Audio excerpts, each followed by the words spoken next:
magnificent natural beauty of the American national parks have gone many companies of the Civilian Conservation Corps to further projects which will guard this wealth of beauty against destruction by man and nature.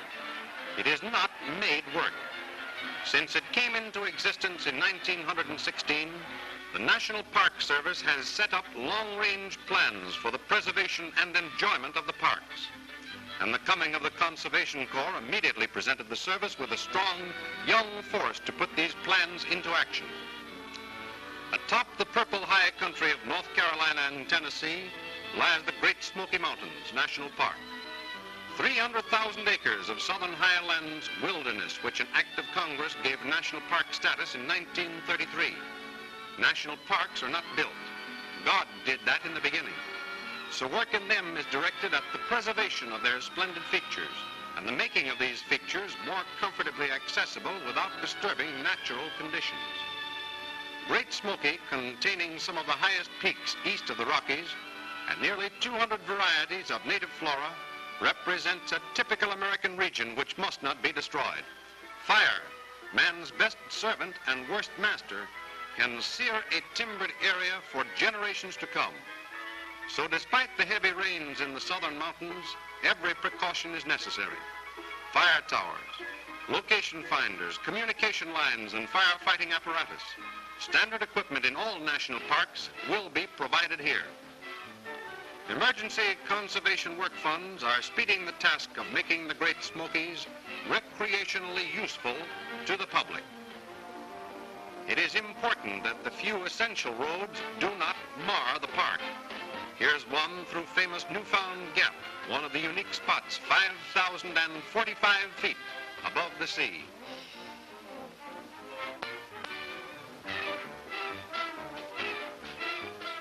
Sometimes retaining walls are 100 feet high. Heavy stone parapets give travelers a sense of security in high places.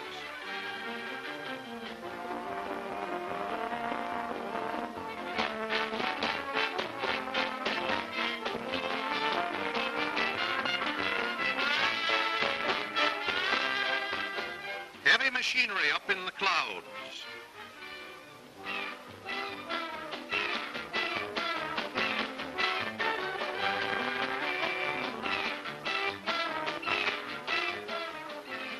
Sure-footed mules lead the way.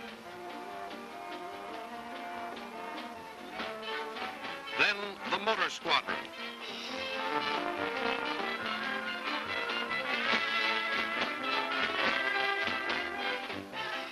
The winds and sleet of the winter storm hit the backs of many trees.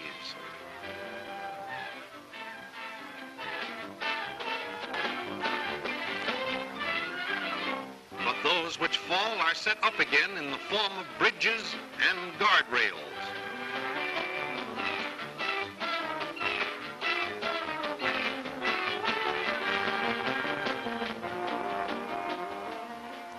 Stone and rustic construction are trademarks of the Conservation Corps.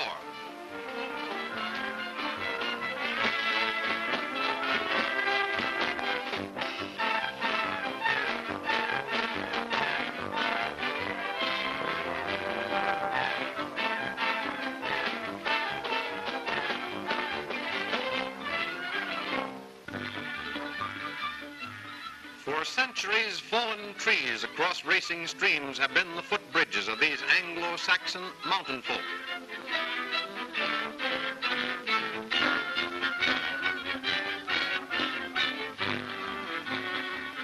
Development plans in Great Smoky blend with this early custom.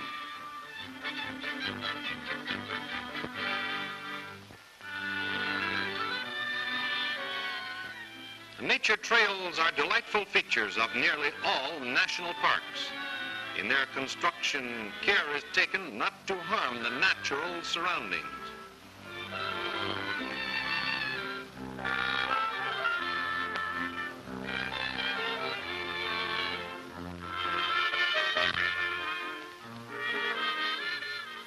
A variety of wildflowers abound in Great Smoky, and their protection is important.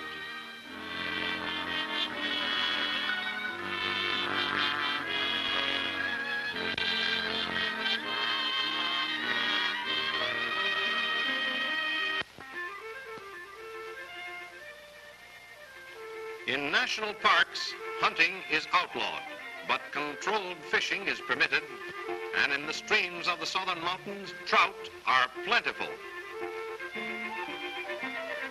Natural spawning beds are provided.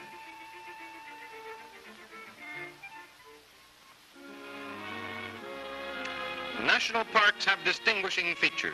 In the Great Smokies, there is being preserved a record of the life and customs of some of the most interesting of the early American pioneers. Colonists looking for a new and quiet land pushed south and west from the Atlantic and settled in these mountains. Travel was difficult in those days, and change is still slow.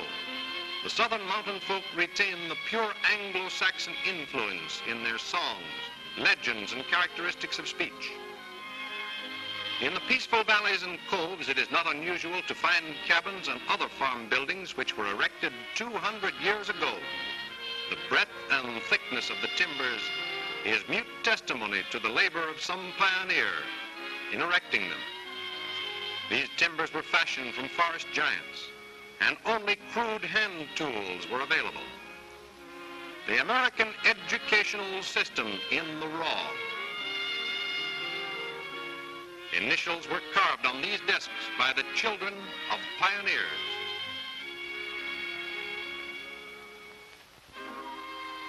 One of the proposed park museums, an exhibit of dramatic interest, will be this old rifle, known throughout the area as the Charlie gun. This was Cherokee Indian country. In one encounter between the Indians and advancing white settlers, according to the still prevailing legend, Charlie, an heroic Cherokee, surrendered on the promise that his haunted and harassed tribesmen would be saved from death. According to the story, he arranged for one of his companions to shoot him from ambush after his surrender, saving him from the imprisonment he had elected to endure. This is the gun which was used.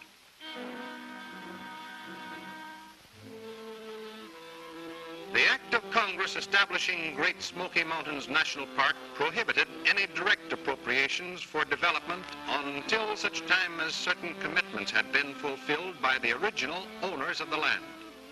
But when the Emergency Conservation Work Program was undertaken, it was found possible to assign civilian Conservation Corps units to much of the preliminary and important work which needed to be done.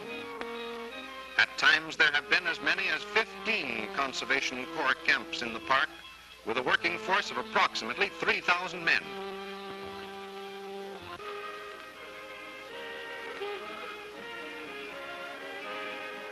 These burlesque signs, which enrollees near Elkmont, Tennessee, chose to affix to their camp buildings, illustrate an interesting and serious phase of the civilian Conservation Corps movement.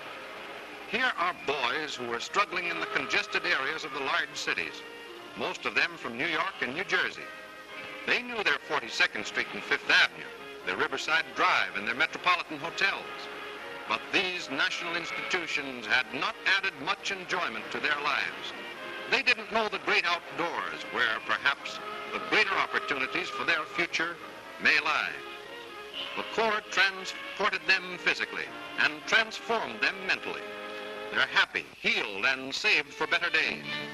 They're paying their way with manual service and making an important contribution to the health and happiness of millions now living and still more millions of the future.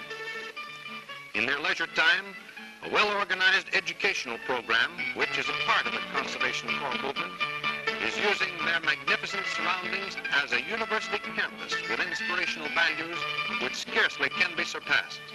Practical knowledge more applicable to present-day needs than any they have acquired before is being given them. And they look to the future with high hopes and high chin.